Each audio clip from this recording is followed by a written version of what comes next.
অধ্যক্ষের দুর্নীতিতে ক্ষুব্ধ সাধারণ শিক্ষার্থীদের দাবি ছাত্রাবাস ইনস্টিটিউট করবে একাডেমিক ভবন। প্রায় 29 একর জমি নিয়ে 1963 সালে প্রতিষ্ঠিত হয় খুলনা পলিটেকনিক ইনস্টিটিউট।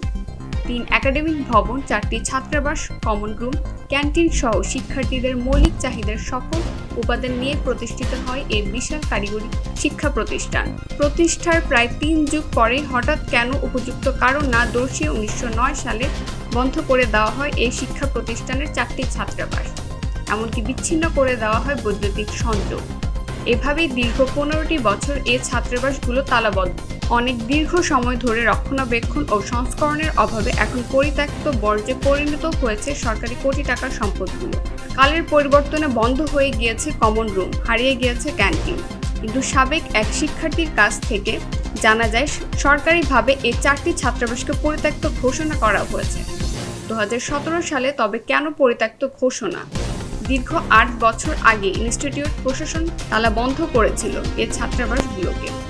সাবেক এই শিক্ষার্থী আরও জানায় যে 2023 সালে 4টি ছাত্রাবাস বরাদ্দ পেয়েছিল খুলনা পলিটেকনিক ইনস্টিটিউট, কিন্তু বর্তমান অধ্যক্ষ প্রকৌশলী অনিমেষ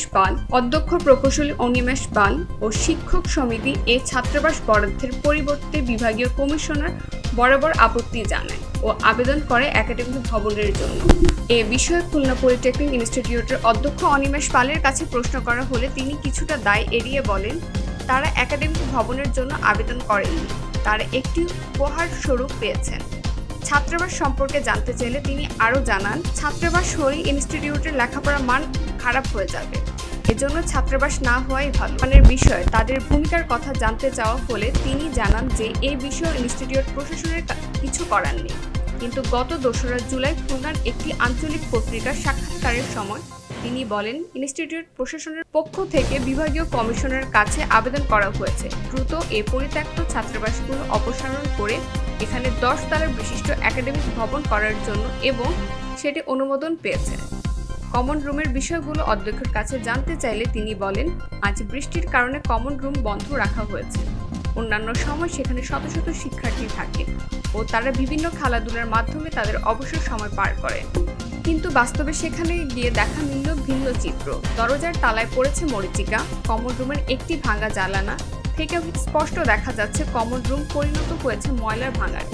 দেখেই বোঝা যাচ্ছে অনেক বছর যাবৎ সেখানে হয় না মানুষের বিচরণ। এসব বিষয়ে চরম ক্ষোভ প্রকাশ করেছেন ইনস্টিটিউটের সাধারণ শিক্ষার্থীরা। তারা তাদের বিভিন্ন সমস্যার কথা তুলে ধরে দাবি করেছেন পরিত্যক্ত ছাত্রাবাসগুলো দ্রুত অপসারণ করে সেখানে সাধারণ শিক্ষার্থীদের কথা চিন্তা করে একাডেমিক ভবন নির্মাণ না করে করা হোক ছাত্রাবাস। তথ্য ও চিত্রে খুলনা থেকে কাজী রায়হান তানভীর, সৌরভ।